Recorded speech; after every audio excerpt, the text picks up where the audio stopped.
Hola, creo que ya partimos. Esta es la primera vez que uso esta plataforma, así que si cometo errores, le pido a la gente que me tenga paciencia.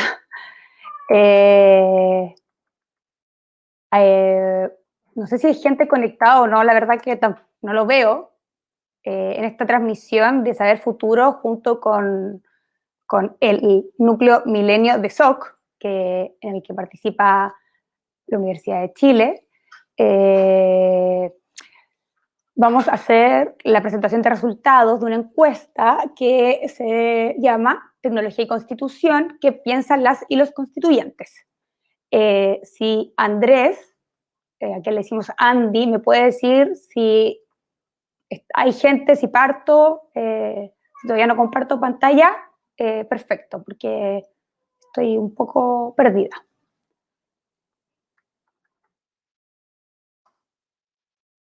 Ya, vamos.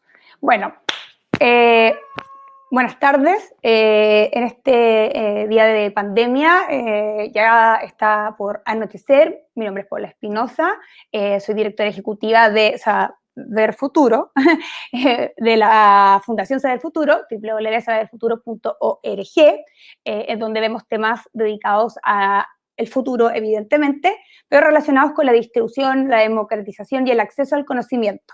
Eso sin duda nos lleva a preguntarnos en la actualidad dónde está la información, dónde está el conocimiento, que no son exactamente lo mismo, pero están dentro del mismo campo semántico. Y por lo mismo quisimos en este proceso constitucional que nosotros apoyamos con fuerza, enterarnos y tratar de indagar qué piensan y qué no piensan o qué posiciones tienen las y los constituyentes que hoy por hoy se están postulando. ¿Por qué lo queremos hacer y por qué lo estamos haciendo? Y este es un esfuerzo que estamos realizando en conjunto con el núcleo milenio de SOC, porque es un tema que, si ustedes se fijan, está bastante poco en la palestra, ¿cierto? En la reflexión pública. Evidentemente hay temas y hay contingencia nacional que hace que todos estos que temas como la tecnología, así en términos concretos, perdón, que no he pagado el celular, entonces lo voy a hacer porque puede ocurrir cualquier desventura que sería de muy mala educación de mi parte. Entonces, porque es un tema que no está muy puesto en la discusión pública, pero sin embargo sabemos como que está ahí y que en la misma pandemia de alguna manera nos lo recuerda, ¿cierto? Sabemos que requerimos la tecnología y en este caso una red informática como Internet ha sido fundamental para poder seguir funcionando. El mismo desarrollo de las vacunas, pero también por otro lado la misma propagación del virus que tiene mucho que ver con la globalización, ¿cierto? Por su rapidez, la manera en que hoy nos desplazamos dentro del mundo. Entonces, queremos presentar esta propuesta y además luego tener una conversación con 4 súper invitados de primer nivel, gente de lujo. Va a estar con nosotros el doctor en economía, Esteban Puentes. Él es parte del núcleo de SOC y también es parte del equipo que se llevó a cabo esta encuesta, así que vamos a poder conversar muchísimo con él.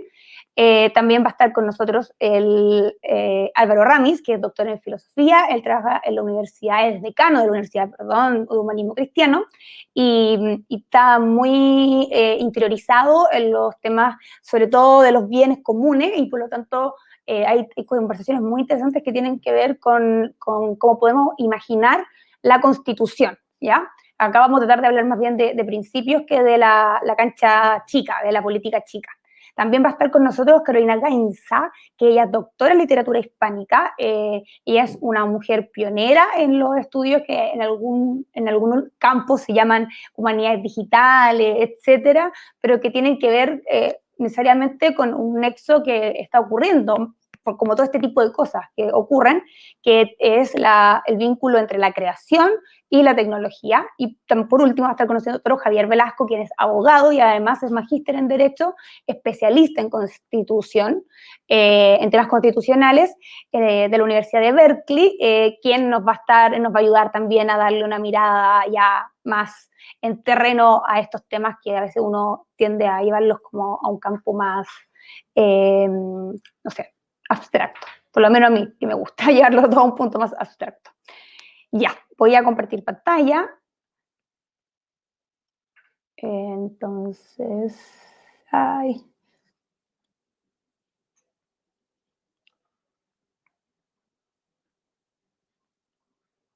Sí. Ventana, son mejor. Pantalla de Chrome, esto, ahí está. No, sí, en realidad todo es bastante más intuitivo de lo que uno puede imaginar. Ay, no, perdón, me he equivocado. Ok. ¿Ven? ¿Se ve la presentación completa? No lo sé. ¿Se ve la presentación completa? ¿Alguien me puede como así? ¿Estamos todo ok? Ya, bien.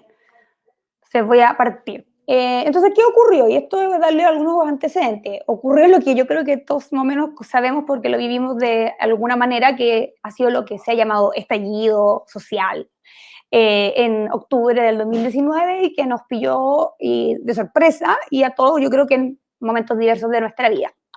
Y que se desembocó en términos políticos en un acuerdo que configuró la posibilidad de hacer un plebiscito para decidir si había la posibilidad o no de redactar una nueva constitución y el mecanismo en que esa nueva constitución sería redactada. Finalmente y de manera abrumadora ganó tanto el apruebo por una nueva constitución como el mecanismo de asamblea constituyente en desmedro de la convención mixta que implicaba una paridad entre ya representantes del Parlamento y ciudadanos y ciudadanas que se candidateaban para esto. Luego, dentro del Parlamento se hicieron algunas discusiones y se llegaron algunos acuerdos sobre cómo iba a funcionar esta asamblea constituyente. Lo primero es decir que se llegó a que iban a haber 155 escaños que iban a representar a los distintos distritos del país. O sea, es decir, iba a tener como una relación distrital la votación, ¿ya? Eso que también puede haber, o sea, de hecho fue como de alguna manera generó controversia, pero finalmente se decidió así. Y también se decidió dejar escaños reservados para ciertos grupos. Finalmente se dejaron 17 escaños reservados para pueblos originarios, a lo que son llamados pueblos originarios. Ahora, el proceso mismo, yo no sé si alguien lo vio venir, pero causó bastante revuelo y bastantes ganas de participación. Entonces, ¿qué tenemos? 1.259 postulantes para los 138 para los 155 escaños, perdón, ahí hay un error, y 17 y 184 postulantes para los 17 escaños. No, perdón, no hay un error, es que los 17 se restan de los 155, lo cual también fue motivo de polémica. Con esto en tabla, nosotros lo único que tenemos, o cualquier centro de investigación tiene acceso, es al nombre, en el caso de los que están por a la convención, a los 138 cupos, tenemos la lista del partido que podría ser, porque son listas que están agrupadas por partidos políticos, o que ocupan, independientes que ocupan un cupo de un partido político e independientes en sí mismos. Y por otro lado, están los representantes o quienes se autoidentifican pertenecientes a pueblos originarios que no forman parte de partidos políticos ni de listas. Para este informe, esos 184 candidatos y candidatas fue básicamente imposible de contactar y vamos a ir conversando un poco de eso porque un tema muy importante son los mecanismos de acceso y de contacto con la y el candidato. ¿Ya? Entonces, a partir de que ya nos focalizamos en los 1.259, la fundación, junto con el núcleo, comenzó a contactar, a buscar un mail de contacto y una autorización para tener ese mail de contacto de la y los candidatos y para poder, y armamos una encuesta breve que fue enviada finalmente a los mails de la y los candidatos, a los mails personales, directos, no a la casilla del jefe de campaña, etcétera, sino al mail con una encuesta bastante breve, que de hecho tuvo un promedio de respuesta de 3 a 4 minutos. Este proyecto es parte de una agenda más amplia que está desarrollando Saber Futuro, ¿ya? Esta agenda, que se llama Tecnología y Constitución, ya no somos tan creativos, al menos no en todos los ámbitos, en este no nos estamos repitiendo con los nombres.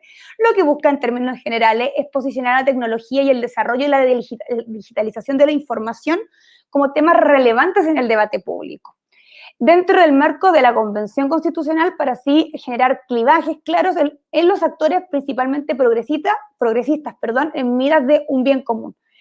¿Por qué este objetivo general es importante? Porque, por ejemplo, un dato que de otros procesos que hemos hecho. El año pasado, a partir de la crisis del COVID, lo siento, no puedo nombrar la COVID, porque yo sé que es la enfermedad, el COVID, se actualizaron en 13 años la digitalización de información de las personas. Es decir, estamos en un nuevo escenario totalmente, ¿ya? Y luego ya vienen objetivos específicos como indagar en los conocimientos y en las posiciones que tienen los candidatos y las candidatas, en términos del impacto que puede tener en la vida de las personas, la tecnología y el desarrollo de la digitalización. Lo mismo con instalar esto en el debate público y generar interés, que esto es bien difícil, en el debate público de las temáticas de tecnología y desarrollo de la digitalización de la información y su impacto en la vida de las personas. Entonces estamos en una primera parte donde, como se muestra acá en esta ilustración, estamos trabajando con la encuesta, estamos también poniendo distintos insumos a disposición, ¿ya? De hecho, todo este material, y va a haber un informe más extenso, va a estar a disposición de cualquier ciudadano que quiera acceder a él, además de algunos textos, etcétera. Estamos haciendo diseminación de resultados, que es un proceso largo porque hay que tratar de llegar a distintos actores, y además que lo que viene después de hoy es generar ya instancias más instaladas con las y los candidatos, donde podamos conversar, y también con representantes de la sociedad civil o de grupos organizados y no organizados, donde estos temas los temas relacionados con la encuesta y con el desarrollo de la tecnología estén puestos sobre la mesa. Luego seguimos poniendo a disposición insumos. Creemos que es súper importante nutrir de información, que es bastante más escasa, sobre todo en habla hispana. Diseminación de la agenda, de esto mismo que estamos hablando, y trabajo con constituyentes y sociedad civil. Para nosotros es muy importante trabajar tanto en el periodo preelectoral como postelectoral. Y luego, cuando una vez estos constituyentes sean electos y electas, vamos a entregarles un documento que va a ser abierto también a la sociedad en su conjunto, con propuestas concretas de cómo nosotros creemos que esto debería ser pensado o podría ser pensado en la Constitución. También durante todo el tiempo, durante todo el tiempo que dure el proceso constituyente, vamos a estar haciendo seguimiento de cómo se esté llevando a cabo, y vamos a estar sacando reportes, ya sea en redes sociales, ya sea a través de documentos o de otro tipo de formato, sobre lo que está ocurriendo ahí, con lo que estamos o no estamos en acuerdo. Pero en particular la idea y de esta encuesta y de este encuentro es siempre contribuir y de alguna manera colaborar con que este tema se instale en Chile, en América Latina y ojalá en el mundo, porque estamos todos bastante rezagados. ¿Por qué hacemos esto?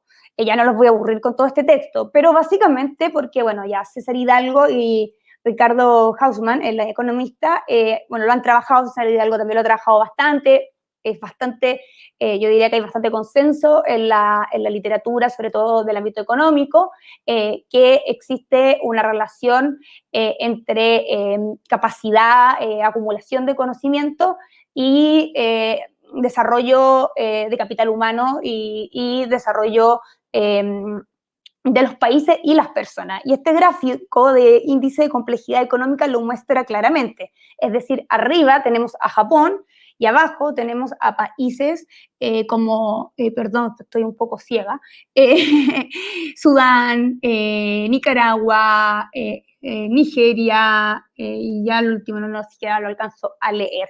Por lo tanto, tiene que ver con la desigualdad. ¿Dónde está Chile? Se los muestro. Chile está en la mitad de las mitades, ¿ya? Está ahí, en la mitad. de complejidad económica. Es decir, no somos los más rezagados, pero sin duda no estamos por lo que se esperaría, ¿ya? En términos de desarrollo y acumulación de conocimiento. Ahora, estas son mediciones que también uno puede entrar a cuestionar y a complejizar de distintas maneras. Pero básicamente la desigualdad es una motivación. Y la segunda gran motivación de hacer este estudio es también comprender que el desarrollo ya con datos, porque la conversación a veces se reduce a como doy mi dato, no doy mi dato, o la privacidad, qué sé yo. Creo que ya estamos en un estadio que es bastante más adelantado, o sea, los datos ya están disponibles. Ahora la pregunta es, ¿qué se hace con los datos? ¿Quién lo hace? ¿Para qué? ¿Y por qué? Y esta cuestión y estas preguntas son importantes porque el desarrollo de algoritmos e inteligencia artificial exige una mirada más elaborada. Es decir, si nosotros seguimos creyendo que es un grupo de reglas predecibles, nos vamos a perder una cuestión que es súper importante, que el impacto de esas reglas no lo es. Voy a poner un ejemplo súper así como a propósito de la coyuntura, del bono, que me llamó la atención porque lo fraseó una comentarista. Yo lo voy a frasear en términos más como, en lenguaje más, no sé, tecnológico, por decirlo de alguna manera, pero es como, a propósito del bono de clase media, el bono de clase media es cierto, había una serie de reglas que estaban establecidas y que eran conocidas. Sin embargo, esas reglas funcionaban dentro de un algoritmo del cual se desconocía su funcionamiento y del cual no se conversó o no se reflexionó o no se debatió quizás suficiente. Por ejemplo, su flexibilidad, su transparencia, etcétera. Y luego pasaba una cuestión como que era extraña, que el momento en que uno podía o no acceder al bono era una suerte como de momento mágico en que, uy, te tocó, no te tocó. Entonces había una entidad, que en este caso era el Estado, pero que también puede ser el mundo privado, que tiene un conocimiento sobre tu identidad digital antes que tú. Es decir, el Estado en este caso sabe que tú eres clase media y el de al lado es pobre y el de al lado es rico. Y tú no tienes conocimiento de cuáles son los parámetros y por qué se decidió eso. Además sabemos, y eso también a propósito de algo que estábamos conversando antes de ingresar a esta conversación, que no toda la información y los fenómenos sociales caben en un dato, son más complejos. Entonces, ahora vamos a presentar la encuesta. Aquí me voy a ir rapidito, pero luego vamos a profundizar con los invitados. Ya, primero decir que efectivamente los candidatos totales que estaban en el universo eran 1.269, que se repartían en 3 grandes subgrupos: independientes con cupo en un partido político y partido político. Si ustedes se dan cuenta, los independientes son los que llevaban más representación, pero si uno suma independientes con cupo y partido político, finalmente son los que están tenían más número de más número de postulantes. Sin embargo, cuando uno ve el porcentaje en la última columna de respuesta, los que más responden o las que más responden son los independientes. ¿Por qué? Una posible respuesta puede estar en que una persona que se sabe independiente no tiene el aparato y no tiene el acompañamiento de un partido político y por lo tanto cualquier instancia que involucre participación o como estar involucrado en un estudio o dar la opinión es más aceptada, se busca de mayor manera. De hecho, los independientes son el porcentaje de postulantes que más participaron, luego son los independientes con cupo y por último los de partido político.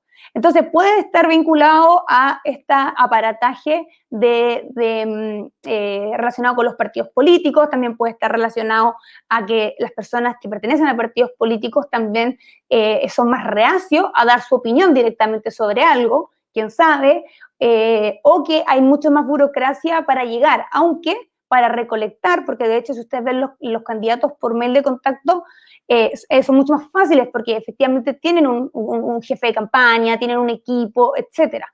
Entonces ahí es una cuestión que uno podría hacer un zoom. ¿Por qué uno puede seguir pensando en esta hipótesis de necesidad de visibilización? Porque, por ejemplo, nosotros les preguntamos con qué género se sienten identificados y la opción era hombre, mujer, prefiero no decirlo, y otro, y las mujeres respondieron prácticamente 10 puntos por sobre los hombres, ¿ya? Entonces, esta es una asamblea que es inédita en términos de otros procesos constitucionales porque es paritaria, sin embargo, las mujeres acá respondieron a la encuesta en 10 puntos más.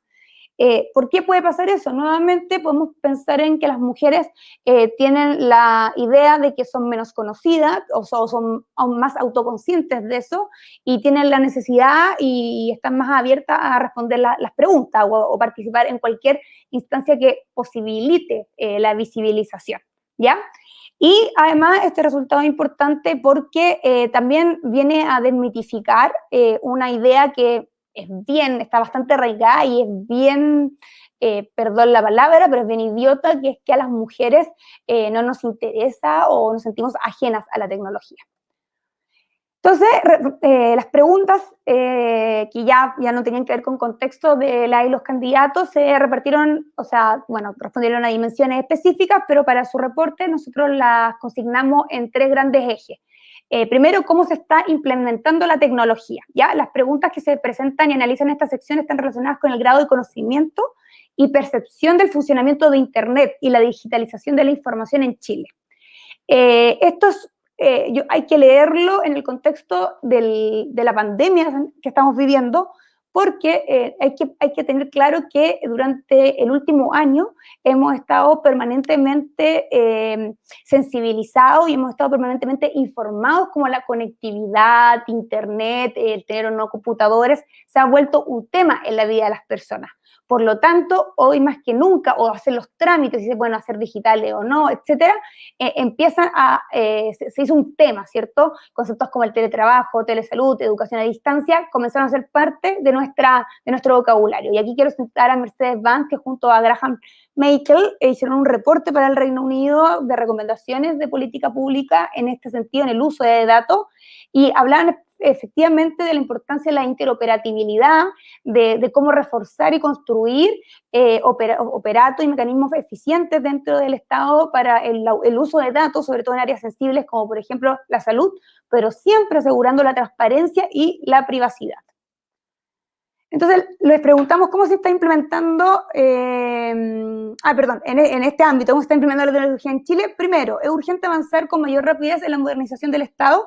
La modernización del Estado es un proceso que ya lleva bastante tiempo como política pública, y si ustedes ven, es notorio que en términos generales, en el gráfico que en la pantalla se ve a la izquierda, es mayoritario el muy de acuerdo, ¿ya? O sea, es muy claro que en las listas, o sea, que las y los candidatos de todas las listas están. Ahora, cuando uno lo desglosa, y aquí voy a hablar de los grupos, de cómo agrupamos, que es la lista del pueblo, Independientes por la Nueva Constitución, la lista del apruebo, Vamos por Chile, Apruebo Dignidad, Partido Ecologista Verde, que por el número de observaciones, es decir, de respuestas, como que caía en una categoría en sí mismo, y otros, que es una serie de movimientos que está desde movimientos relacionados con el Walmapu hasta Unión Patriótica. Entonces, digamos que es bien heterogénea. Y si ustedes se dan cuenta, en general las respuestas están de acuerdo o muy de acuerdo. De hecho, el muy de acuerdo se dispara bastante. Podríamos decir que es una pregunta bastante relacionada con el lugar común. Luego, considerando las características del país, ¿el acceso a Internet es el adecuado? Y acá, ¿qué pasa? Nuevamente, sí, se responde que están en desacuerdo, es decir, que encuentran que el acceso no es el adecuado. Sin embargo, a mí me llama la atención que es más pareja la respuesta, si se dan cuenta también en todas las listas, del desacuerdo, el muy en desacuerdo con el desacuerdo. Las respuestas que nosotros más recibimos, porque también tiene más postulantes y porque va a tener más representantes, porque es una región más grande y con más habitantes de la región metropolitana. Entonces uno aquí podría preguntarse cuál es el conocimiento que tienen las y los postulantes de respecto a la realidad país de acceso a Internet, incluso si más allá de sus propios territorios y de sus propios distritos, porque sabemos que incluso acá en la región metropolitana hay problemas de conectividad importantes. Cuando hay un palito es porque es 0%, y acá dice no sabe, no responde, pero la opción que nosotros le pusimos en realidad fue paso, porque paso es una respuesta bastante menos tajante, no es que yo no sepa, porque yo no, es como paso sobre este tema, ¿ya? O también tenían la opción neutral, tenían Muy en desacuerdo, neutral, de acuerdo, muy de acuerdo y paso. Después les preguntamos, ¿en Chile existe transparencia respecto de los datos biométricos que el Estado recolecta y almacena? Eso también está en el ámbito de cómo se está implementando la tecnología en Chile. Nuevamente vemos que el estar muy en desacuerdo o en el desacuerdo hay predominancia. Pero por primera vez vemos que aparecen respuestas en el neutral y en el paso. Es decir, hay una dispersión mayor, hay menor claridad, ¿cierto? Puede haber mayor claridad respecto a lo que significa datos biométricos, derechamente, o puede haber menor claridad respecto a cómo el Estado lo almacena, ¿cierto? Que eso es una pregunta bastante importante. ¿Cómo lo está almacenando? Yo creo que yo pienso que hay poca transparencia, que no se sabe muy bien cómo se están siendo almacenados esos datos. Entonces, que haya mayor dispersión igual indica algo. Tenemos que pensar que estos son candidatos y candidatas que en general yo creo que les cuesta o no quieren poner posiciones neutrales o de paso. Entonces, es llamativa esta respuesta, creo yo. Después pasamos a un segundo ámbito que es reglamento y uso de datos. Y nuevamente les pusimos esta pregunta que es muy interesante, que dice, ¿es urgente nacionalizar Internet? Y acá, les pusimos dos preguntas. Primero, ¿es urgente nacionalizar Internet? Y luego, en el caso de que el Estado decida utilizar datos de salud de las personas para priorizar los beneficios a los cuales se puede optar, ¿debería hacerlo? Ya. En el primer caso de nacionalizar Internet, las preguntas que surgen son ¿qué se está entendiendo por nacionalizar y qué se está entendiendo por Internet? Y la segunda pregunta claramente tiene que ver con la interoperabilidad, es decir, cómo está el traspaso de datos entre sistemas del Estado, que es deseable, pero ¿cuáles son los límites, cierto? Y además, en el caso de Chile, además que tenemos un Estado subsidiario y además donde tenemos situaciones como en salud, donde ISAPRES y clínica tienen vínculos de propiedad, este tipo de traspasos de información puede ser altamente delicada. Entonces, aquí queremos mostrarle, en el caso de la nacionalización, información bastante peculiar a mi modo de ver, o que a mí me sorprendió por lo menos. Miren, si se dan cuenta, los que están más de acuerdo, de hecho, volver a tener, casi todos están de acuerdo está por sobre la medida. O sea, son las opciones más marcadas, de acuerdo y muy de acuerdo.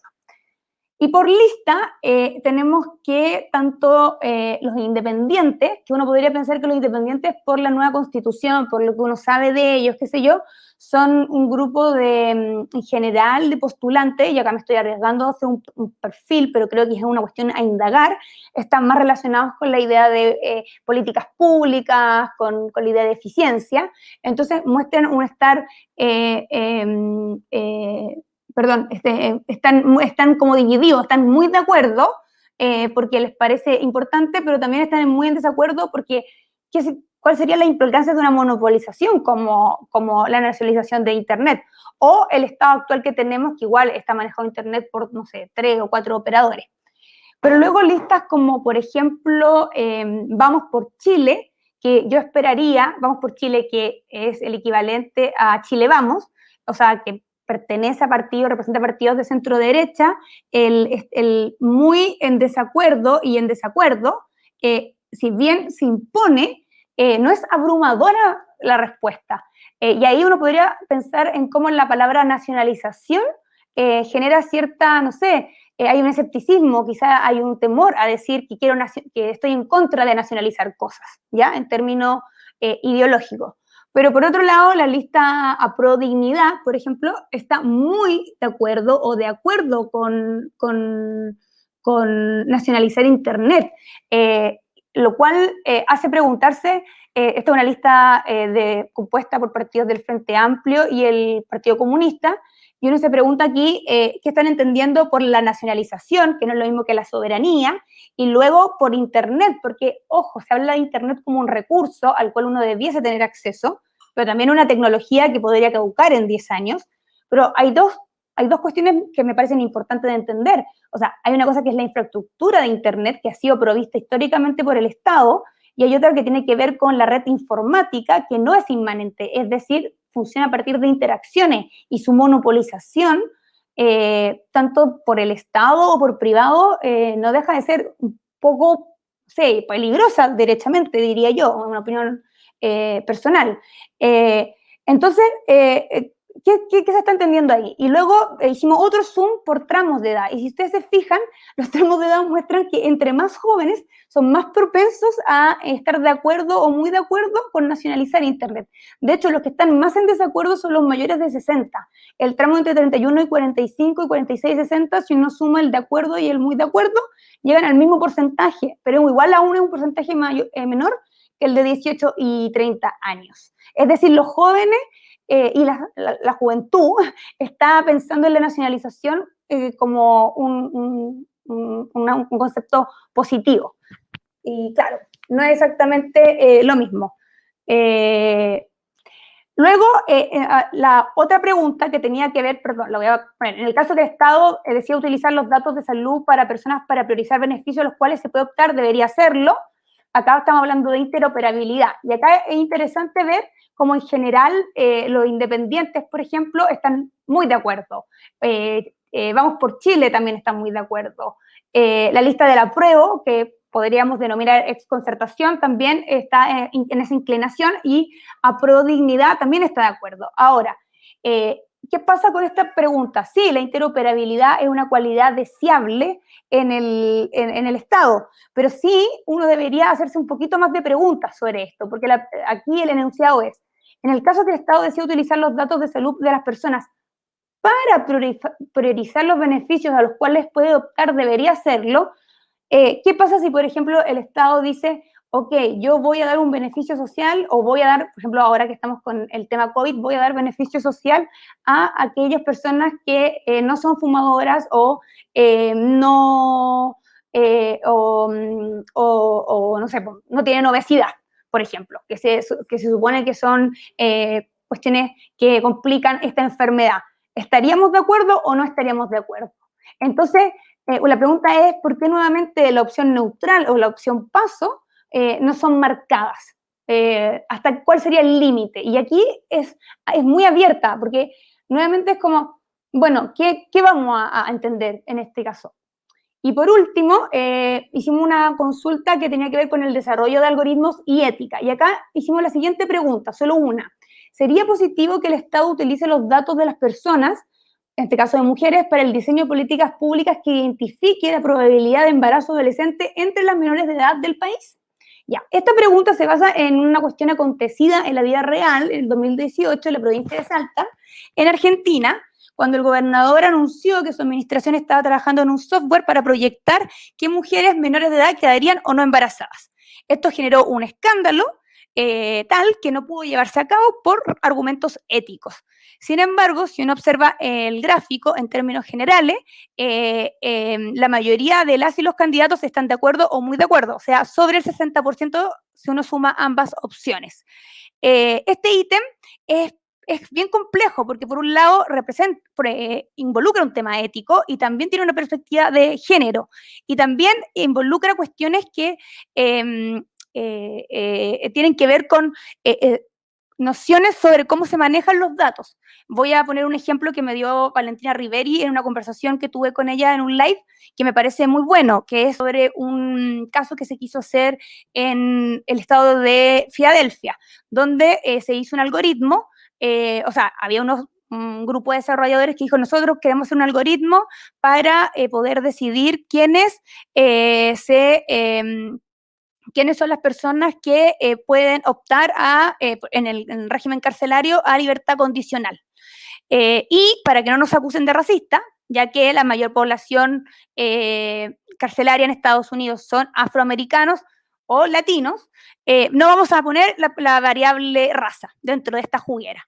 Sin embargo, iban a poner los años de educación, y sabemos que los años de educación están correlacionados con la raza. Entonces, aún así, eso iba a generar un sesgo. Entonces, un desarrollo algorítmico como este, sí o sí iba a generar sesgos. Y de hecho, en Argentina, el algoritmo se alimentaba a partir de información como edad, etnia, estudios, dirección, bueno, país de origen, situación de discapacidad, probablemente estudios de la madre, etcétera. Entonces, nosotros, ¿qué hicimos acá? Observamos por lista y nos llamaron varias cosas la atención. Primero, bueno, en la lista del pueblo hay una dispersión bastante grande respecto a la respuesta. No es muy claro si están o no de acuerdo. Neutral, de hecho, es la opción que se impone. En lo independiente, por una nueva condicional, el de acuerdo se impone. En la lista del apruebo se impone el de acuerdo y el muy de acuerdo.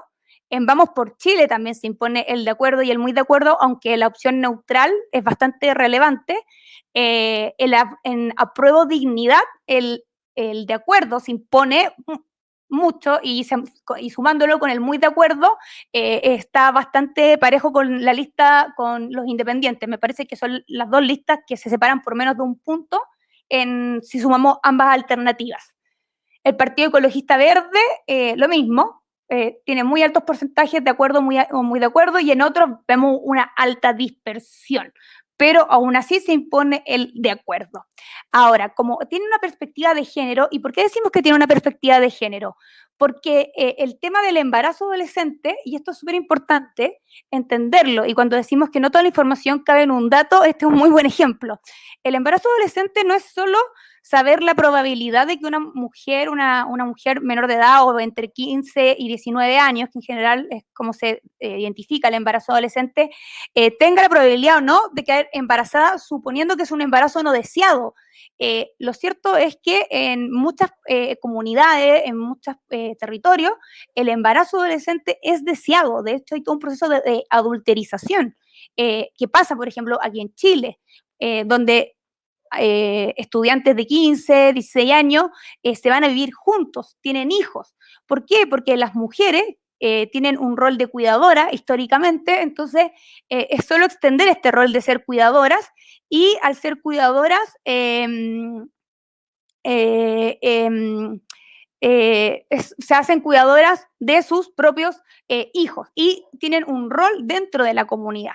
Ya acá, ¿qué es lo que más llama la atención sin duda? Es como, en este caso, en amarillo están las mujeres, que las mujeres están bastante de acuerdo con hacer este algoritmo, excepto en Vamos por Chile, y en Apruebo Dignidad las mujeres pasan muy por alto el porcentaje de hombres en el estado de acuerdo. Además, en Apruebo Dignidad no está en esta presentación, pero son más mujeres las que contestaron la encuesta también, ¿ya? Hay que comentarlo. En otros, nuevamente, vemos mucha dispersión. Por último, como les decía, esto es parte de una agenda. Nosotros estamos ya en abril dando los datos, tratando de posicionar el estudio para llegar finalmente a continuar con el proceso constituyente y hasta el final y acompañar a los y las candidatas. ¿Cómo seguimos? Seguimos entonces con esto que estamos realizando ahora, con el primer conversatorio que va a tener que va a estar Esteban y Carolina, luego se nos va a sumar Álvaro y Javier. Vamos a poner la puesta a disposición del informe desde mañana, al igual que esta presentación. Y recordar que es muy importante, y sobre todo, que en este mundo digital ya no pueden depender, los datos ya no pueden depender de la programación fluida de las tareas, la reproducción exacta de las reglas y la optimización de conductas, hábitos y comportamientos. Tenemos que estar harto más atentos. La aleatoriedad se ha convertido en la condición de la cultura de programación. Entonces, lejos de hacer que el sistema racional de gobierno sea más eficiente, este nuevo nivel de determinación obliga al gobierno a confiar en probabilidades indeterminadas y, por lo tanto, a confrontarse con datos que producen reglas extrañas. Nuevamente cito el ejemplo del bono de clase media y los ejemplos que aparecían como excepciones, ¿cierto? Estas reglas son a la vez discretas e infinitas, unidas y fractalizadas. Es decir, estamos en un mundo muy complejo. Entonces, nuestra agenda, que se llama Tecnología y Constitución, va a estar trabajando principalmente en estos 5 temas. El primero es tecnología y feminismo, tecnología y medio ambiente, tecnología y trabajo, tecnología y ética y tecnología y gobernanza. Creo que me me excedí en el tiempo, pero lo hice lo más rápido que pude y espero que se haya comprendido. Entonces, claro, me dijeron, lo hice lo más rápido que pude. Ahora me están viendo, dejé de compartir, ¿cómo lo hago? Andy, para que pongas a Esteban y a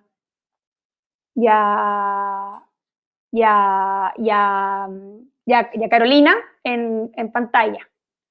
Los saques de la banca, como te dice, como te gusta a ti decir.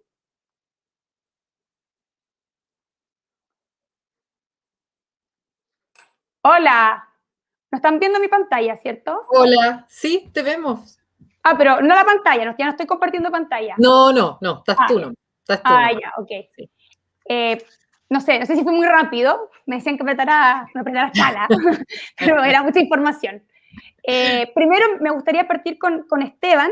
Bueno, los voy a volver a presentar de todas maneras. Esteban es doctor en economía, él es de profesión economista, trabaja en la Facultad de Economía de la Universidad de Chile y está en el núcleo de SOC, es director alterno del núcleo Milenio en Desarrollo Social, que está haciendo este estudio, esta encuesta con nosotros y ha sido un gran apoyo. Y he estado en toda la parte de análisis de datos. Y por otro lado, la Carola es doctora en literatura hispánica, pero su origen está más relacionado con las ciencias sociales.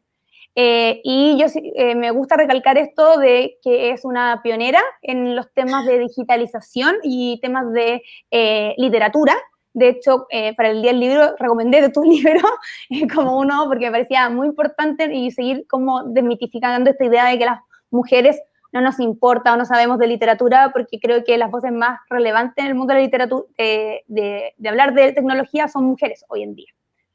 Entonces, primero quería a Esteban preguntarle o que pudiese explicar un poco cómo fue el proceso en términos metodológicos y cuáles son los alcances y también los límites de esta encuesta, ser súper transparentes con eso.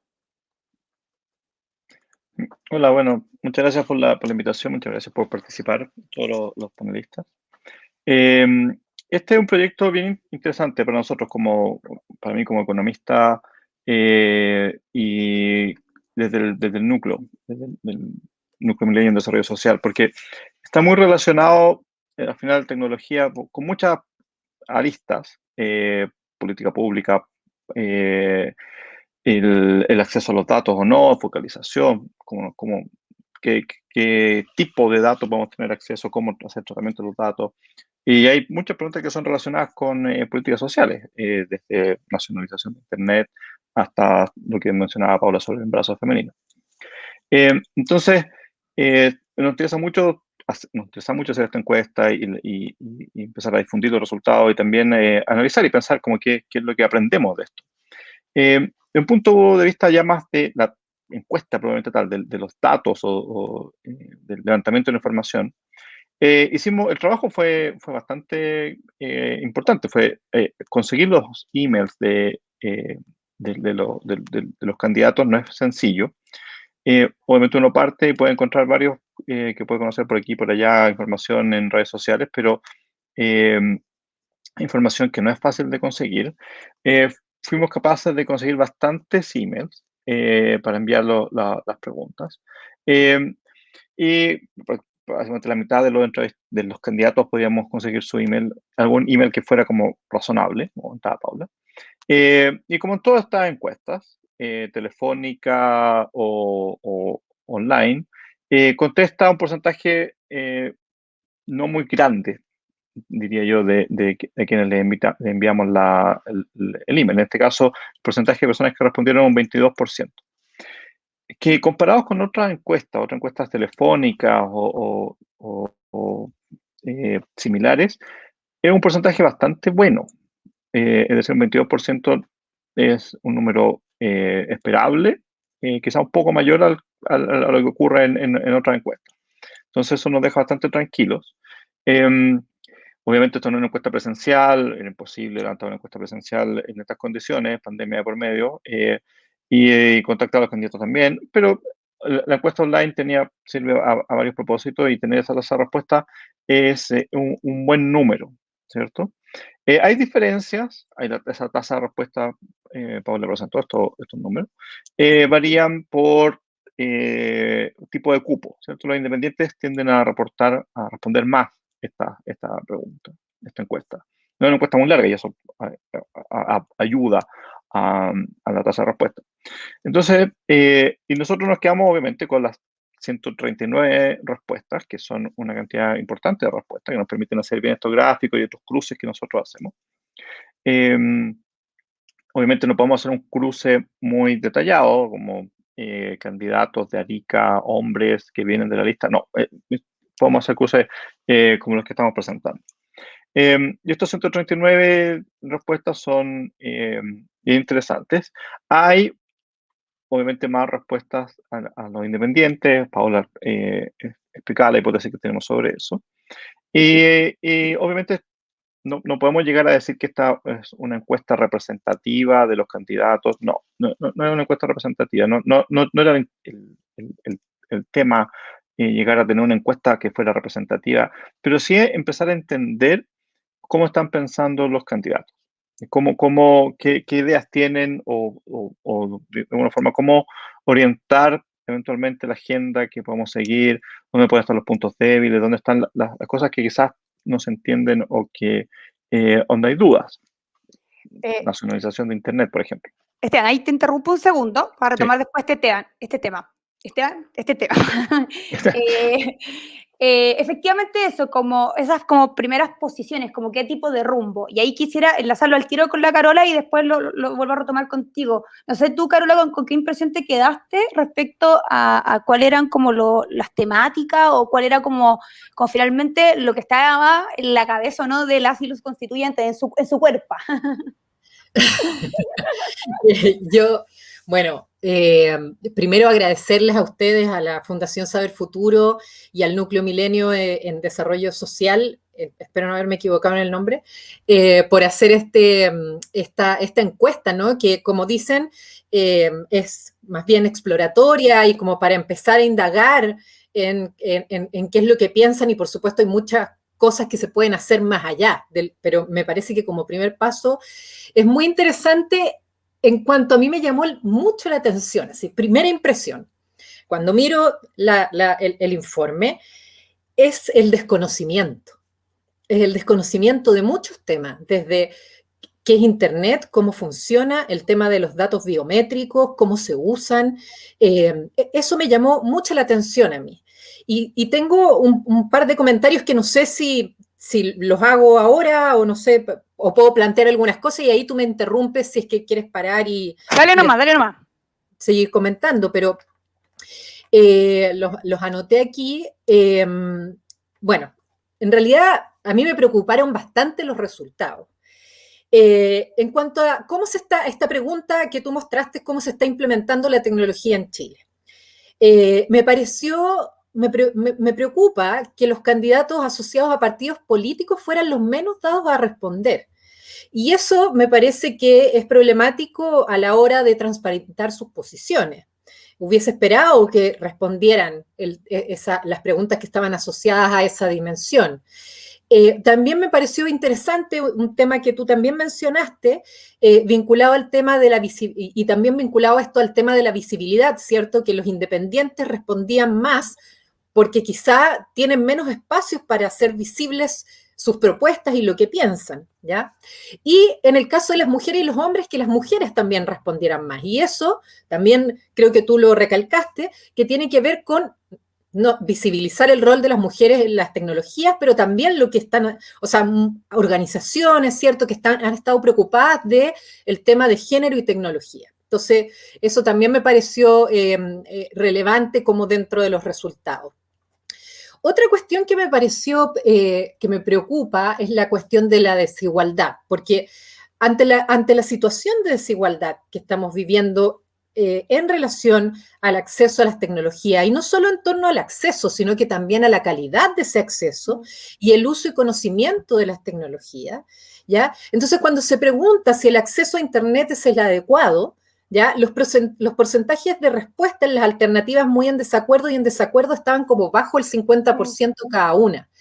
Entonces, ahí la pregunta que yo creo que habría que hacerse es ¿qué es lo que ellos están considerando, los constituyentes y las constituyentes que respondieron, pero más allá de los que respondieron, ¿cierto? En general, ¿qué es lo que consideran adecuado y qué propuestas tienen para disminuir la desigualdad en relación al acceso a Internet y la calidad de Internet, etcétera?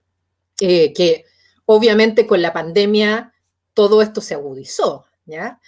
Y otra cuestión que me parece preocupante en esta primera dimensión es que no exista mucho conocimiento respecto a qué son los datos biométricos y cómo operan, ¿ya? Considerando que existe una amplia discusión a nivel mundial respecto al uso de datos personales en diversos ámbitos. Entonces, creo que eso es algo que debería estar en la discusión constituyente y habla de un poco del desconocimiento sobre los efectos de la datificación y de la algoritmización de la vida, ¿ya? Ahora, pasando a la segunda parte de la encuesta, en cuanto al reglamento y el uso de datos, frente a esta pregunta de si es que había que nacionalizar Internet. Eso me llamó mucho la atención, porque cierto que las respuestas que eran sí, hay que nacionalizarla, que era como lo más, estaban todos como muy como de acuerdo, muy de acuerdo, ¿ya? Primero, para mí implica un desconocimiento respecto al funcionamiento de Internet, ¿ya? Donde yo pienso que lo más importante es garantizar un acceso de calidad, ¿ya? Por otro lado, también un desconocimiento respecto a qué implicaría nacionalizar, ¿ya? Que no es lo mismo que garantizar que Internet, por ejemplo, sea considerado un bien público. Para que Internet constituya un bien público no es necesario nacionalizarlo, ¿ya? Sino que iría en contra un poco del funcionamiento de Internet, sino que más bien yo creo que habría que apostar por una política que apunte a la diversidad en el acceso, ¿ya? Es decir, que existan diversos proveedores de Internet que garanticen el acceso a todos, ¿ya? No sé, yo me preguntaba, ¿se puede nacionalizar la educación? Yo creo que no, más bien lo que se debería hacer es una política pública que garantice el acceso de calidad a la educación entendida como bien público, y eso mismo es lo que yo me imagino para Internet, ¿ya? Y respecto al uso de los datos en salud, también me parecía súper preocupante que la mayoría esté de acuerdo o muy de acuerdo. Porque en el fondo, si es para priorizar beneficios, se podría pensar que uno podría pensar de buenas a primeras que es una buena idea, ¿ya?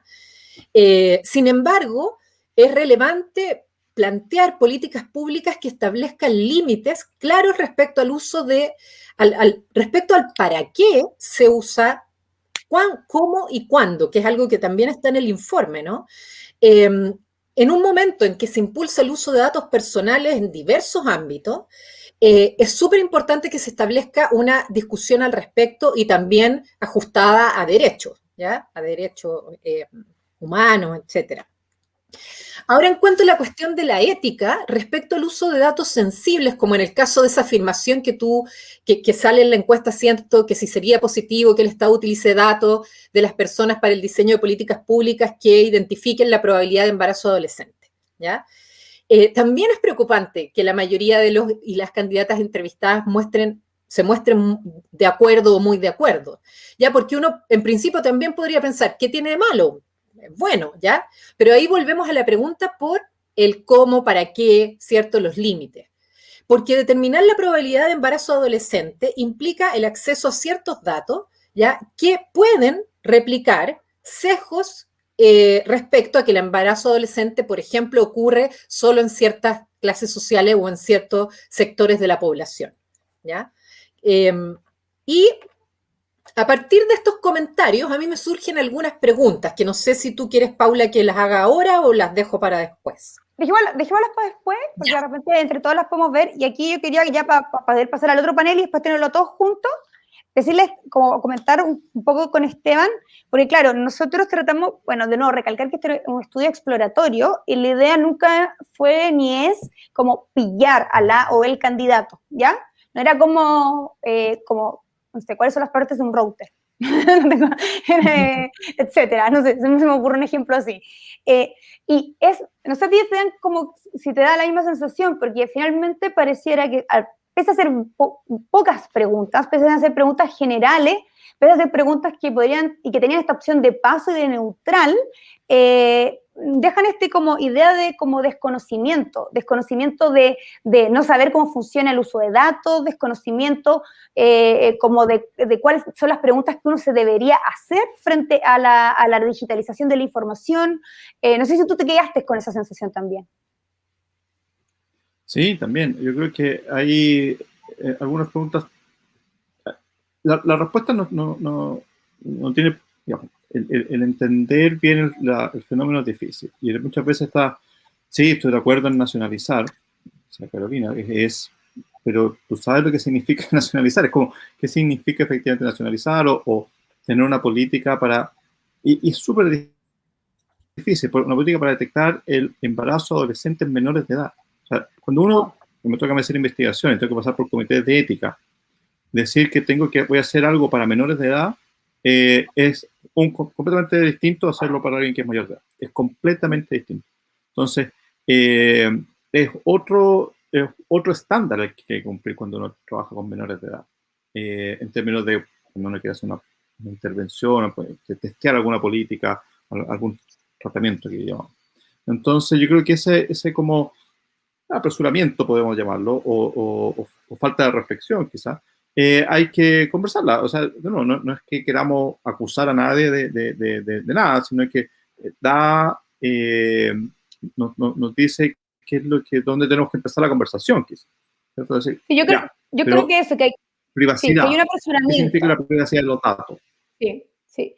Yo creo que hay un apresuramiento, sin duda. Yo creo que como sea cierto también eslóganes o cierta idea, lo mismo la misma nacionalización. A mí me sigue llamando la atención que la centro derecha no esté totalmente en desacuerdo, por ejemplo, como abrumadoramente, cuando ideológicamente uno esperaría eso, y está bien, es un pensamiento.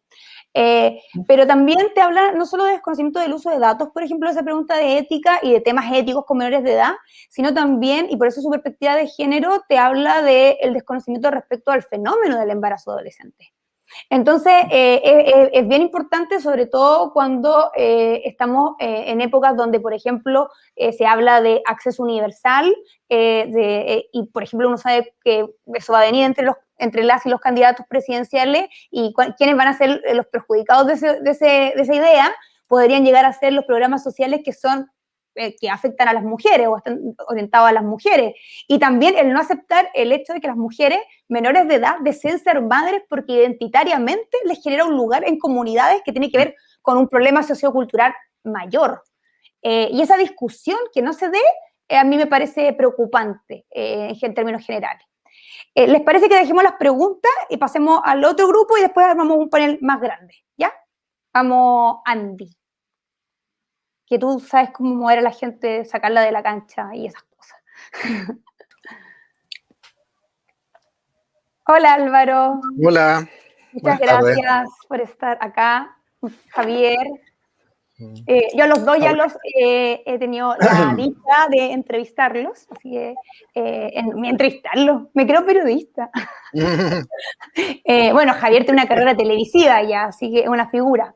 Espero que en la red de internet no funcione mejor. Y veo que ahora pusiste como un fondo, además, con luces. No, pero eso está ahí presente desde mis clásicos lives de antes de mi carrera televisiva. Antes de tu carrera televisiva, porque él participó en un programa de televisión como panelista estrella. Primero, preguntarle de los comentaristas anteriores, ¿qué les pareció más asertivo? No, mentira. No. Nuevamente, ¿con qué impresión se quedaron de la encuesta? Y también un poco uniéndolo con lo que comentó la Carola y Esteban. Bueno,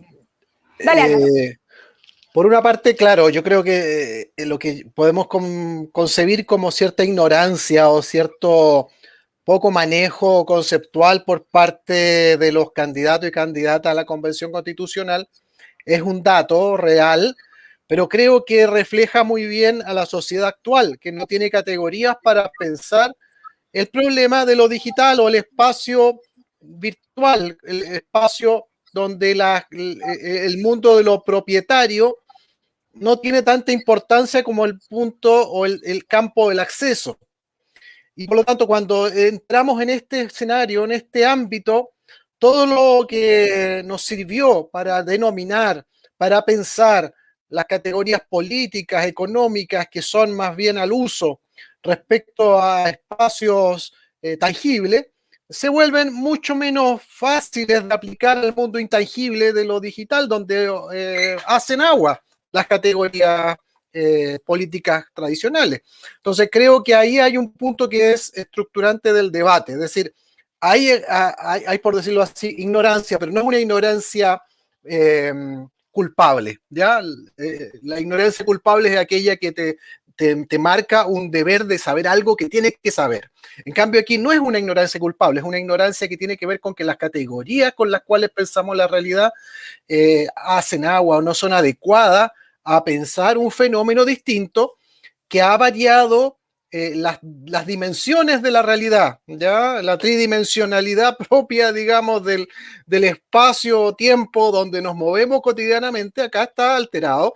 Hay otra forma, digamos, de definir el rayado de la cancha de la realidad, del tiempo, del espacio en el cual nos movemos, y donde es muy fundamental crear nuevas categorías. Y esas categorías obviamente también están en disputa, no solamente en el ámbito académico, están en disputa en el ámbito de la discusión de la realidad. La categoría de lo común, por ejemplo, es una categoría permanentemente en disputa, hasta dónde llega, qué es lo que consideramos como común, qué es lo que consideramos como acceso, qué significa eso cuando se trata de tipificar o regular en términos legales.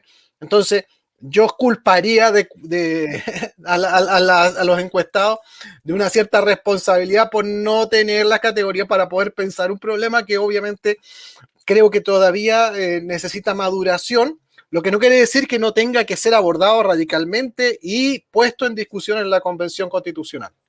Sí, de hecho, bueno, eso, yo no en ningún caso, o sea, claro, la palabra ignorancia es muy fuerte y en ningún momento se trata de hacer como algo acusatorio porque no lo es. Primero, porque tener la valentía de responder a una encuesta y dar tu opinión me parece como que ya eso es súper aplaudible en ese sentido. Entonces, como que no creo que vaya como, estoy de acuerdo contigo y creo que le da bastante en el punto con el tema de las categorías. Y en ese sentido quiero preguntarle a Javier, y lo voy a poner en un tema, a Javier, como bien puntual, porque es nuestro constitucionalista, es nuestro abogado, podemos aprovechar de preguntarle cosas. Yo tuve, en el mismo ciclo de live que tuve con ustedes, que se trataba de tecnología y constitución, tuve a Lanto Rivas, que es experta en pueblos originarios, ¿ya?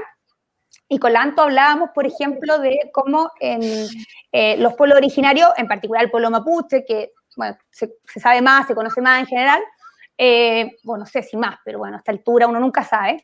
Pero, por ejemplo, que tienen para ello la tierra es un ente de derechos, ¿ya? Entonces, ¿cómo esa idea de ente de derechos, por ejemplo, se puede llevar con un sistema como Internet o una red informática que es extracción no solo de información humana, de datos, sino que es extracción de recursos naturales permanentemente y no menores, ¿ya? O sea, es muy alta en términos del agua para adelante. Entonces, por ejemplo, como esos dos tipos de derechos, porque también está luego lo que es como políticamente correcto de responder. Yo creo que muy poca gente diría como, no, yo no, o sea, gente, digamos, de cierto sector, no creo que la tierra sea ente de derecho. Creo que el progreso tiene un límite, qué sé yo. Pero luego, por ejemplo, vemos la alta proporción que tiene la modernización del Estado, pero modernizar el Estado implica, cuando hablamos, ponte tú, de los países digitales, etcétera, eso en algún lugar se está extrayendo recurso natural. Entonces, ¿tú cómo puedes ver que ese tipo de conversaciones se pueden llevar en una convención constitucional? Una asamblea constituyente, perdón. Qué interesante, Paula. Yo creo que son varios temas. Voy a tratar, no habiendo anotado... ¿Me debía el presentado a la constituyente? Pero por supuesto. Pero, bueno, no voy a seguir con esta victimización de la figura del candidato, que podríamos ahí desplegar también a través de lo que tú podrías aportar. Un comentario muy pequeño acerca de eso. Yo estoy de acuerdo con Álvaro en que no es una ignorancia bajo ningún respecto culpable. De hecho, me la quiero jugar con algo medianamente polémico, que me nació escuchando la conversación anterior. Yo creo que si bien falta conocimiento, tal vez es bueno que falte conocimiento. Porque yo creo que es un conocimiento que falta respecto de las implicancias institucionales de ciertas herramientas tecnológicas, pero también de cierta jerga o de cierta como capacidad técnica respecto de el diseño de políticas públicas que refleja, como decía justamente Álvaro, una situación que es nacional y que yo creo que es importante que se refleje también en este debate.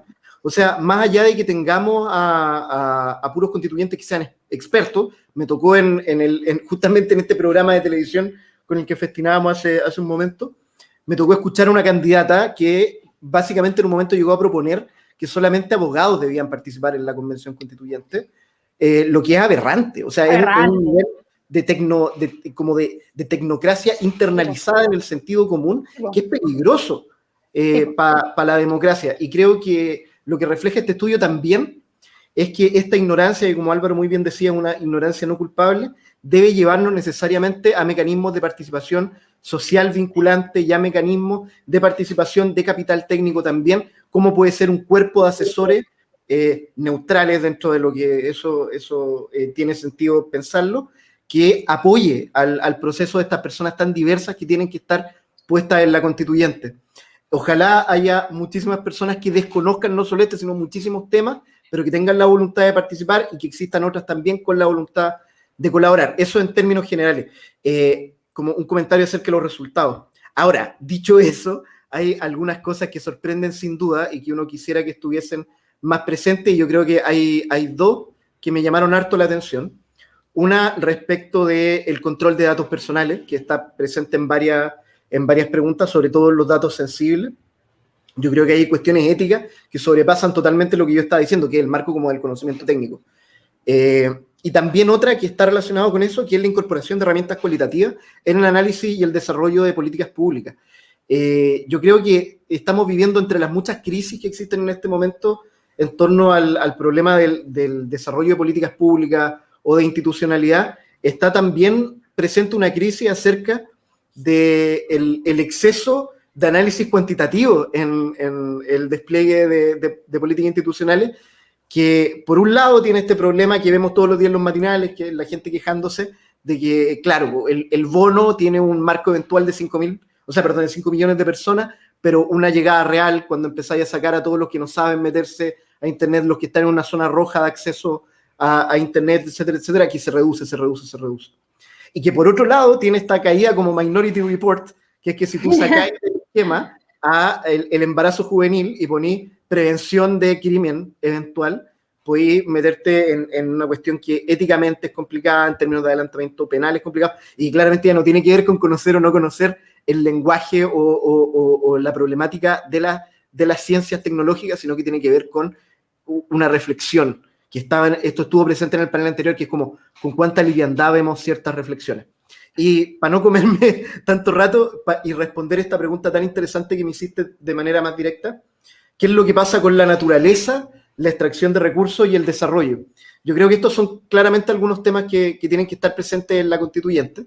Creo que hay una pregunta acerca del carácter de la naturaleza como sujeto, como objeto de derecho, que por ahí hay gente que dice que la Constitución de 1980 es una constitución moderna, claro, para el neoliberalismo, para 1980, para ese Manhattan como que uno se imagina como esa época, es que, claro, el derecho a vivir en un medio ambiente libre de contaminación parecía algo muy moderno.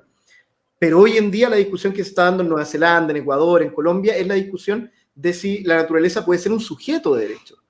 Y esto es lo interesante, porque hay algunos, sobre todo en la derecha, que saltan al tiro y dicen como, pero ¿cómo el río Maipo va a ser un sujeto? Bueno, si Cencosud puede ser un sujeto, siendo una abstracción jurídica, el río Maipo también puede ser un sujeto. Llevamos ya 200 años de evolución de la idea de los sujetos abstractos que se comunican con el mundo del derecho a través de sus directorios, de sus representantes legales, como Paula en el caso de Saber Futuro, y cómo eso no lo vamos a poder proyectar a cuestiones tan sensibles como los derechos de la naturaleza ahora.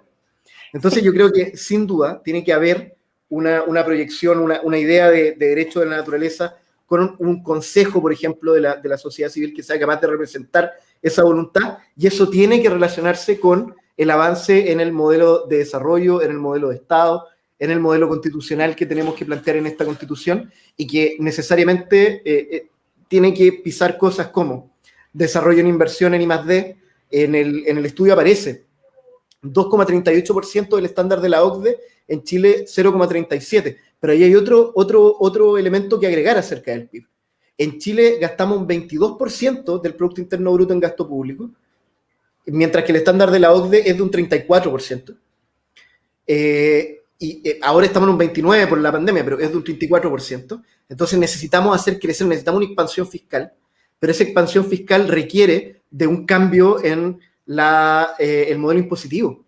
Hoy en día el 54% de los impuestos que recauda el Estado son por concepto de IVA, o sea, son impuestos regresivos. Se paga lo mismo en Vitacura que en Puente Alto por un kilo de pan. Lo que necesitamos es revertir eso y que esta expansión fiscal incluya impuestos progresivos, permanentes. Ya, no te me pongáis político, no te me pongáis político. Que sea permanente. No quiero un programa presidencial acá. Por favor, esto no es panfleto. Para poder financiar esa expansión fiscal que nos permita tener I+D, necesitamos cambiar nuestro modelo impositivo. Yo es que quiero retomar cosas que dijiste, porque me pareció muy interesante muchas cosas que mencionaste. Hay tres puntos que se vinculan. Primero, creo que hay una cuestión fundamental y creo que yo a Javier lo conozco, entonces nuestras conversaciones de nuevos materialismos, y me parece muy interesante también cómo esta encuesta obliga, de alguna manera, no sé si obliga, desde mi perspectiva voy a decir que obliga, exige empezar a indagar cualitativamente ciertas cuestiones, ¿ya? Porque también, como bien dicen autoridades como Karen Barato, qué sé yo, a propósito del agenciamiento de lo humano y lo no humano, por ejemplo, las implicancias también que tienen, no solo en el uso del dato, porque de privacidad que tiene que a una mujer se le diga, a una mujer adolescente que se le diga que está embarazada o no, sino el impacto que puede tener en esa persona que decirle, oiga, tú eres probablemente una mujer que va a ser embarazada, que es un poco lo mismo que el bono de clase media, que haya un sistema, en este caso el Estado, que tiene una identidad digital que sobre ti sabe si eres o no clase media, y tú no tienes idea y a otro le dice no, que es pobre, y a otro le dice que es rico. Es raro, si uno lo piensa como una perspectiva en términos de subjetividad, es extraño, y creo que eso nos abre también a una cuestión de un paso hacia lo cualitativo, hacia la conversación, y la misma pregunta que te hice también sobre esto, yo creo que solo se resuelve conversando. O sea, a propósito de la tierra como ente de derecho y la modernización del Estado, yo creo que es una cuestión que solo se resuelve conversando y también con democracia directa, y en ese sentido, porque también la tecnología tiene herramientas importantes, y eso lo hemos estado viendo, que pueden ayudar y deberían ayudar a como que el sistema en sentido de gobernanza funcione muchísimo mejor. Y lo otro con lo que me quiero quedar, que yo creo que lo insinuaste de alguna manera, es como en el caso de la tecnología, estas preguntas que nosotros estamos muy acostumbrados, y esto tiene que ver también con una autora que hemos leído ambos, que es Mercedes Vance, nos dice esta necesidad de cambiar la tecnología como este lugar de resolución de problemas a un lugar de hacerle preguntas, el para qué, el por qué, etcétera. Entonces ahora me gustaría que Álvaro, a propósito de lo que dijo Javier, que me pareció todo bien, muy interesante, y que tiene que ver con tu punto, con en el fondo cómo administramos lo común, ¿cierto? Cómo eso podría llegar a administrarse lo común cuando además nosotros en Chile vivimos un neoliberalismo extremadamente individualista, donde la idea de propiedad y el propietarismo es como una cuestión sagrada. No sé tú cómo lo ves en ese sentido, Álvaro. Sí, bueno, creo que la Convención Constitucional, la Convención Constituyente se va a enfrentar a un dilema que no es solo sobre resolver los problemas de arrastre, por decirlo así, el agua, toda la apropiación de este capitalismo extractivista que tiene que reconducirse a un nuevo modelo de desarrollo, resolviendo los problemas ya existentes, sino que tiene que anticiparse a los problemas emergentes y que van a llegar, y que tienen que ver justamente con esto, lo que estamos señalando ahora, que Susana Zuboff en los últimos años ha descrito como el capitalismo la vigilancia, esta idea de que las experiencias humanas se puedan convertir en materias primas gratuitas en un mercado de futuros conductuales, ¿ya? Y la verdad es que eso a partir de los productos predictivos de las máquinas de inteligencia artificial, se va a ir generando, digamos, un nuevo oro. El nuevo oro del futuro no es el agua solamente, digamos, o no es solamente el cobre, ni el litio siquiera, es el dato, ¿ya? La industria del dato. Entonces, cuando ese dato es propiedad de un individuo, de una empresa o de una sociedad anónima que extrae ese dato de fuentes públicas y se lo apropia para construir su capital originario, originante, creo que estamos en un momento muy peligroso, ¿no? Porque justamente se construye a partir de una apropiación de lo común. Entonces, el poder prevenir eso y empezar a construir esos diques que van a poder mantener lo común en el espacio común y impedir que haya una apropiación de lo propio, personal, íntimo, convertido en mercancía, ¿ya? Creo que es relevante de poder analizar e instalar en el campo constitucional. En los últimos años, la Unión Europea ha dado estos debates sin llegar totalmente a algunos consensos, pero creo que hay algunos avances fundamentales en restringir las posibilidades de apropiación de lo común, pero en otros ámbitos hemos visto los escándalos de los últimos años, ¿no? Cambridge Analytica, entre otros, ¿no? Cuando vemos que empresas de comunicación estratégica permiten no solamente romper las reglas de la democracia, sino iniciar esta industria de la apropiación de lo más íntimo de las personas para una esfera de generación de un nuevo, con una realidad aumentada, manipulación social, contactos emocionales. A mí me parece que lo que se trató de hacer, por ejemplo, en los últimos años con este famoso juego, el Pokémon Go, de repente estalla cuando se vuelve, ¿no? un pequeño experimento mínimo de lo que puede ser el futuro. Y creo que ahí hay que entrar a discutir ese tipo de cosas, ¿no? El ser humano es, en definitiva, un terminal de corrientes de datos, es el resultado de operaciones algorítmicas, y quien controle, influye y determine esos datos va a controlar a las personas. Entonces, pero por otro lado, tenemos la gran posibilidad de revertirlo, de hacer de eso una fuente, como recién se decía, ¿no? De producción de lo común, que sea riqueza común, que sea producción común, ya co-construida, y por lo tanto también hay aquí, lejos de colocarnos en una posición tecnofóbica, ¿ya? También hay posibilidades de construir desde la tecnología espacios de apropiación compartido. Y esa posibilidad es determinante de lograr para construir un paradigma distinto en este ámbito. Y creo que también hay experiencias internacionales que marcan esa tendencia. Más allá de los debates de lo público, lo privado, está el debate de qué es lo que se construye a partir de mecanismos que no sean extractivos, ni mercantilizantes, ni de control por parte de un poder oculto, sino que sean posibles de cogestionar en base a mecanismos de transparencia y de distribución, ¿ya? De ese poder distribuido que debería ser el que debería estar socializado. Me parece súper interesante. Miren, me parece que queda como una pregunta en el aire, que es como lo común, ¿cierto? Y en ese sentido quiero abrir el panel, a invitar de nuevo a la Carola y a Esteban, para verlo como desde que parta Javier, desde el ámbito jurídico, cómo ve esta administración de lo común y cómo concuerda o ve la visión que Álvaro nos presentó. Bueno, o no concuerda. Y le gusta la propiedad privada. Concuerdo totalmente. Encuentro muy interesante la perspectiva que propone Álvaro, y me gustaría incorporar como algunas ideas desde el mismo texto de Bunz y de otro par de lecturas que yo creo que son lecturas compartidas de quienes estamos acá. Resistir este veneno, en el fondo, de la participación, para ponerlo en términos de Stiglitz, y transformar a la participación dentro de los márgenes de lo que permite las nuevas tecnologías en este contexto de vigilancia estatal china que se expande con una pandemia, o de vigilancia comercial como la que ocurre con lo que Cerny se llama las plataformas publicitarias como Facebook o Instagram. es una situación muy compleja. Y Bunz lo entiende muy bien cuando propone este problema de que los algoritmos que nos gobiernan, en el fondo, impiden ver con claridad dónde está el poder y, por lo tanto, dónde ejercer la resistencia. Y ahí esta pregunta Foucaultiana de cómo no ser gobernados de esta manera que nos resulta como terrible, se vuelve una situación complicada. Y ahí lo común, como este espacio de problematización, aparece como una alternativa. Dejar de pensar en términos dialécticos y empezar a pensar en términos como problematizantes, propone Bunz, y a mí me gustaría llevar eso a una cuestión como institucional, para aportar desde mi campo.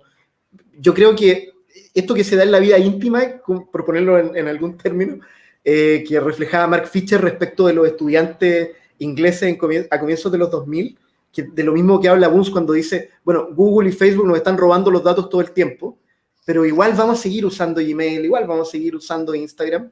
Es de lo que hablaba Mark Fisher, esta suerte como de frustración que tenían los estudiantes ingleses respecto de los franceses en ese texto, que en este momento no me acuerdo cómo se llama, de haberlo buscado. Yo creo que esa situación en el debate público permitió la emergencia de una crisis de la democracia participativa, en la que hoy en día aparentemente las elecciones periódicas no dan abasto por sí mismas, y al igual que el 18 de octubre nos habla de que hay más ganas de intervenir, también nos habla de que esos espacios, esas grietas que se abren en la democracia representativa, las están utilizando personas como Bolsonaro, como Trump o como Pamela Giles, para poder meter ciertas formas de hacer política que van haciendo obsolecer a la democracia delegativa.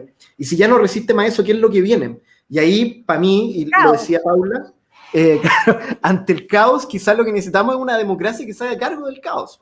Y esa democracia caótica, ya lo decías tú, es un poco lo que pasa con la democracia directa de cantones en Suiza, por ejemplo, que es algo que nosotros podríamos optimizar, acelerar a través de la tecnología, ¿no? Que es como mecanismos de democracia directa que en el fondo pongan la batuta en las personas que hoy en día están manifestándose en las calles, están reaccionando a través de las plataformas de comunicación. En Suiza, y con esto cierro, en Suiza, el input democrático lo tiene el pueblo a través de la iniciativa popular de ley, y el output democrático lo tiene el pueblo a través de los plebiscitos. Y ese ya es una forma en la que podemos ver cómo la tecnología podría ayudarnos a implementar transformaciones que hagan o que reduzcan el caos, o que hagan del caos una forma también de interactuar. Y hay otros ejemplos comparados, extra institucionales o extra republicanos, como del Estado-Nación. Por ejemplo, Wikipedia, Reddit, que tienen mecanismos de gobernanza de lo común que escapan de la verticalidad de un sistema de democracia delegativa. Eso, muchas gracias, Javier. Con el optimismo de Javier, con el optimismo, siempre optimista este hombre. A propósito del caos, voy a citar esta idea de Judith Butler, que lo importante de la incertidumbre es que te permite imaginar, y cuando imaginamos podemos pensar mundos posibles. Hermosa manera de verlo. Y ahí en la participación, que es distinto que la interactividad en plataformas y redes sociales, le quería preguntar a la Carola, que trabaja con temas de creación y literatura y qué sé yo, porque finalmente cuando Javier plantea esta idea de la tecnología y cómo las TICs podrían o no colaborar en sistemas de participación directa, como herramienta, tú trabajas directo, o sea, ves experimentos directos de ya trabajo con, digamos, tecnología. Y por ejemplo, no sé, desde como narrativas colaborativas, etcétera. Entonces, no sé cómo ves el fenómeno de la participación en la sociedad, como modalidad de colectivo. ¿Estáis muteada? Ahí sí. Lo típico que pasa en esto, está muteada, es la frase típica. Bueno, yo coincido bastante con lo que planteó Álvaro primero y después con lo que en donde Javier se explaya respecto a la necesidad de fortalecer mecanismos de participación que fomenten prácticas colaborativas que ya se están haciendo en muchos lugares. Es decir, no solo desde cuestiones de diseño abierto, de apropiación tecnológica, donde se le da otro significado a las tecnologías, de formación de redes, ¿cierto?, a través de también de nuevo mecanismos de apropiación tecnológica, y que todo eso fomenta redes de solidaridad y también la cuestión de lo común, que yo creo que hoy día, o sea, digamos desde que aparece todo el movimiento de la cultura libre, ¿cierto? Y el Internet mismo, como también el intentar defenderlo como un espacio libre, ya de circulación de la información, creo que uno de los grandes conflictos en el modo de producción actual, que sigue siendo capitalista, es por la cuestión de lo privado versus lo común. Entonces yo creo que una de las maneras en las cuales nosotros podemos relacionarnos con las tecnologías es a partir de fomentar procesos de apropiación, de resignificación, de usos creativos de las tecnologías, y ahí yo creo que es importante también mirar qué es lo que se está haciendo en el arte, que es lo que más o menos investigo yo, ¿cierto?, en el ámbito de la literatura específicamente, y de hecho una de las preguntas que yo me había hecho en relación con la encuesta tenía que ver con cómo los y las constituyentes abordan el tema de la cultura libre en relación con el acceso libre a las tecnologías, ¿cierto? Más allá del Internet. Sino que, por ejemplo, el uso de programas de código abierto en el gobierno, fomentar el uso de programas o software de código abierto en distintas instancias, en la misma educación, no sé, en relación con las necesidades que tienen ciertas comunidades.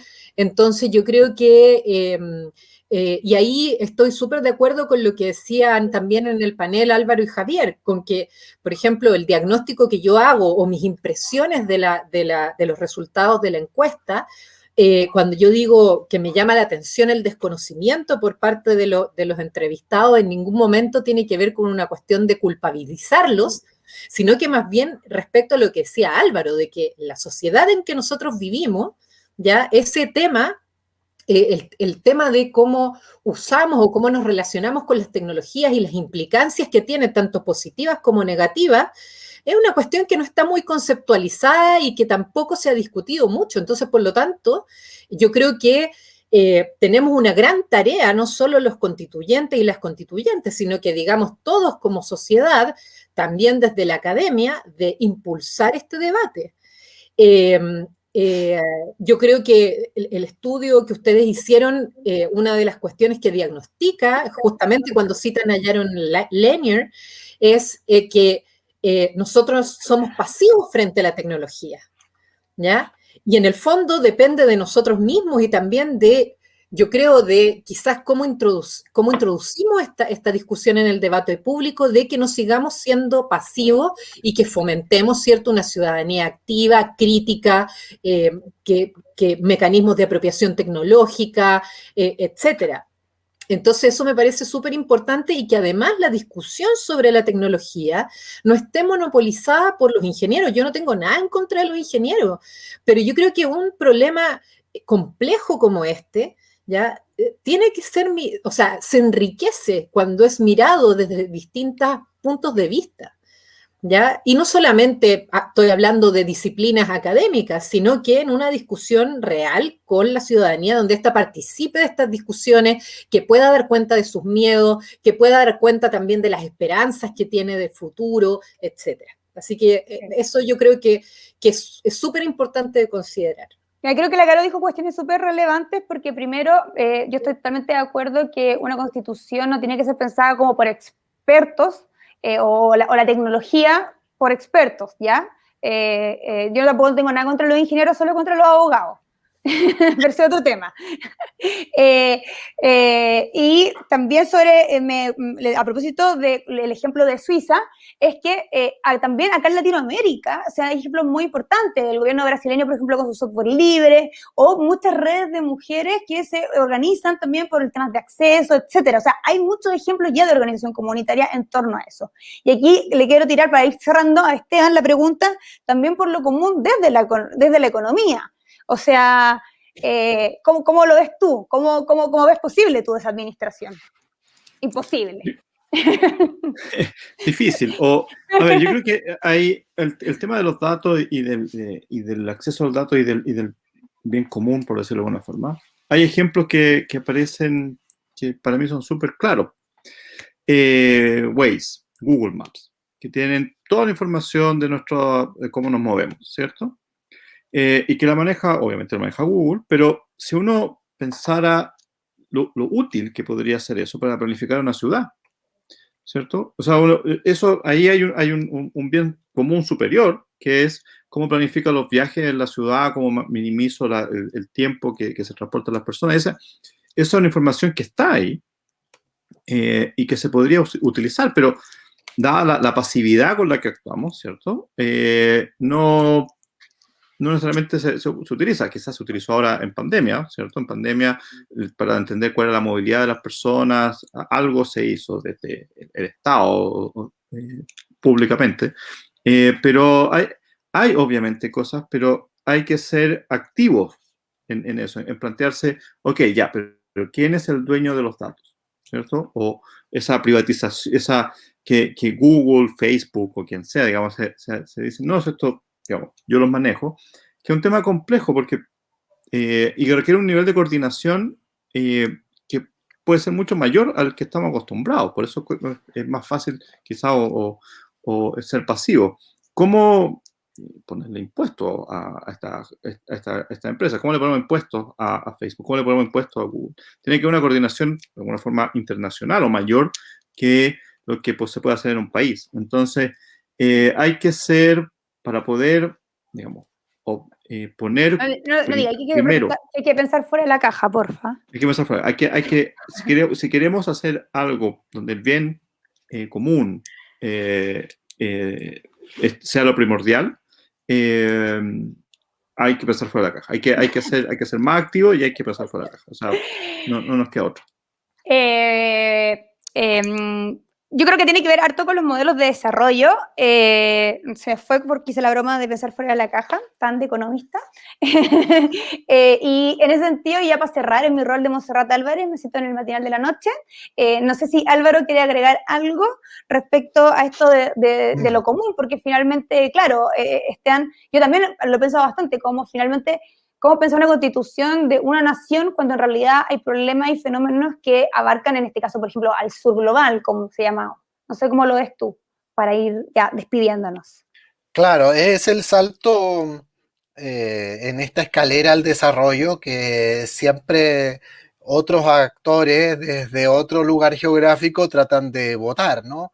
En esa lógica es importante tener todas las herramientas para poder seguir escalando, sobre todo en complejidad, poder generar mayor complejidad en investigación, en desarrollo, en tecnología, implica el acceso abierto no solamente al nivel de usuario, por decirlo así, sino a nivel de la producción misma de esa tecnología. Y eso creo que también es otro elemento que va a ser fundamental de poner en el debate constitucional. Crear condiciones para poder hacer ese salto en el desarrollo. A mí, por ejemplo, uno de los puntos que no se abordan, ¿no? El famoso TTPP, uno de los elementos que tiene, siendo elementos a favor, hay elementos preocupantes que tienen que ver con esto, con limitaciones a que podamos, por haber llegado tarde en nuestro nivel de evolución económica y productiva, a cierta fase de complejidad que no lo podamos desarrollar, ¿no? Y eso evidentemente tiene consecuencias tremendas porque después obviamente no podemos hacer uso de esos datos y finalmente dependemos de otro actor que puede o no darnos la posibilidad de administrarlos para el interés colectivo del país. Eso en términos de desarrollo es muy, muy importante.